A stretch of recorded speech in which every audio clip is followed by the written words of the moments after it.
ఆంధ్రప్రదేశ్ సాంస్కృతిక వైభవంలో విజయనగరానికి ఒక ప్రత్యేకమైన పాత్ర ఉంది. గజపతుల పరిపాలనలో సాంస్కృతిక వైభవాన్ని తీర్చిదిద్దుకున్న నగరం విజయనగరం. 1979లో జిల్లాగా ఆవిర్భవించిన ఈ విజయనగరానికి 350 ఏళ్ల గొప్ప చరిత్ర ఉంది. భారతదేశంలోనే ఒక ప్రత్యేకమైన ప్రభావాన్ని పొందిందని చెప్పాలి.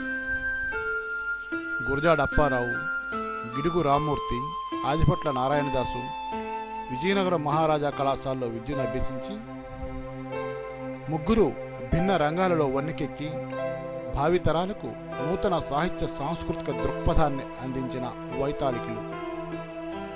గురజాడ నవ్య కవిత్వానికి, గిడుగు భాషా ఉద్యమానికి, ఆదిపట్ల హరికథా ఉద్యమానికి, ఇంకా కోడి రామ్మూర్తి క్రీడా రంగానికి, సర్ విజ్జి క్రికెట్ రంగానికి, ద్వారం వెంకటస్వామి నాయుడు సంగీత రంగానికి, ఆంధ్రజాలరి సంపత్ కుమార్ నృత్యానికి, ఘంటసాల, పి సుశీల, పేరిశాస్త్రి, గజల్ శ్రీనివాస్, ఒల్లూరి శ్రీనివాసరావు, బంగారు ఉష ఇలా ఒక్కొక్కరు ఒక్కొక్క రంగంలో ప్రవీణులై అనేక మంది కళాకారులు తమ కళా చైతన్యంతో, తమ కళా వైభవంతో విజయనగరానికి ఒక ప్రాభవాన్ని తెచ్చి తమ ప్రతిభా పాఠవాలను నిరూపించుకొని విజయనగరం దేశంలోనే ప్రసిద్ధికెక్కేలా చేశారు.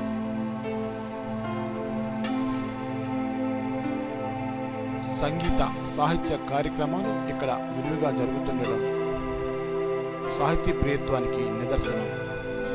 విజయనగరం సంస్కృత కళాశాలలో తాతా సుబ్బరాయ శాస్త్రి గారు వ్యాకరణ తర్కశాస్త్రంలోనే కాక సాహిత్య రంగంలో వ్యవహారిక భాషా ఉద్యమానికి నాంది పలికిన ముందు చూపు గల వ్యక్తి. సంస్కృత కళాశాలలో విద్యను అభ్యసించిన మహామహులు పిడక గణపతి శాస్త్రి, గజ్జల చిన్న సీతారామ శాస్త్రి మొదలైన వారు. విజయనగర మహారాజా కళాశాల చూసినట్లయితే చాసో, రోణంకి, ఆరుద్ర, శ్రీరంగం నారాయణబాబు, అజంతా, కొడవటిగంటి, ఇంకా బాల సాహిత్యానికి పేరు తెచ్చిన జ్ఞాపతి రాఘవరావు, కామేశ్వరి మొదలైన వారు విద్యలను అభ్యసించి ఖండాంతరాలలో విజయనగర ఖ్యాతి నిలిపారు. సంగీత కళాశాల ప్రారంభమే గొప్ప ప్రారంభం. ఆదిపట్ల నారాయణదాసు అధ్యక్షులుగాను, ద్వారం వెంకటస్వామి నాయుడు వైలిన్ అధ్యాపకులుగాను నియమితులైన ఈ కళాశాలలో ఘంటసాల, సుశీల మొదలైన వారితో పాటు ఎందరో గొప్ప విద్వాంసులు ఈ కళాశాల నుండే వచ్చారు. ద్వారం వారి కుటుంబం అంతా ఈ వయోలిన్ విద్వాన్మనులే. భావితరాలకు సంగీతం ఎలా సాధన చేయాలో నేర్పిన వారు ద్వారం వెంకటస్వామి నాయుడు గారు. ఆ వరవడిలో నుంచి వచ్చిన వారే ద్వారం నరసింహారావు, ద్వారం భావనారాయణ, ద్వారం దుర్గాప్రసాదరావు. వీరంతా విజయనగర ఖ్యాతిని దశదిశలా వెదజల్లారు. జనరల్ కెవి కృష్ణారావు, వసంతరావు వెంకట్రావు, కేఎన్వై పతంజలి, డబ్బింగ్ చిత్రాల బ్రహ్మ రాజశ్రీ ఇలా అనేక మంది ప్రముఖులు విజయనగర వాసులే. కోరికొండ సైనిక్ స్కూలు, విజ్జి స్టేడియం ఎంతో ప్రఖ్యాతిగాంచిన ప్రాంతాలు. సాహిత్య సాంస్కృతిక విద్యారంగాలే కాకుండా అటు ఆధ్యాత్మిక రంగంలో కూడా భక్తిరస తరంగాలను కదిలింపచేసిన పుణ్యక్షేత్రాలకు నిలయం విజయనగరం.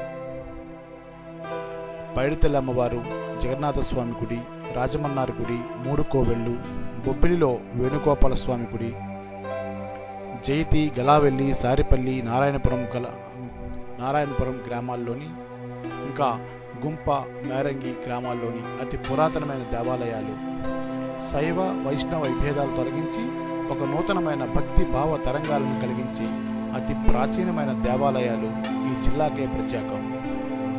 సర్వమత సౌభ్రాతృత్వానికి ఆలవాలమైంది ఈ విజయనగరం అనడానికి ఇక్కడి మసీదులు, చర్చిలే తార్కాణం.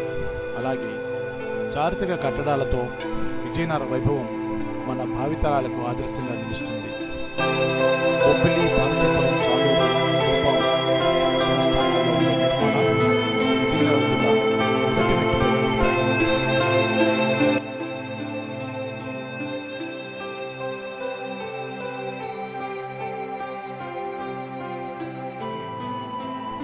సాంస్కృతిక, సాహిత్య, సంగీత, క్రీడా రంగాల్లోనే కాకుండా వాణిజ్య వ్యవసాయ రంగాల్లో నెతికెక్కింది విజయనగరం జిల్లా. ఇక్కడి ప్రజలు సాత్వికులు.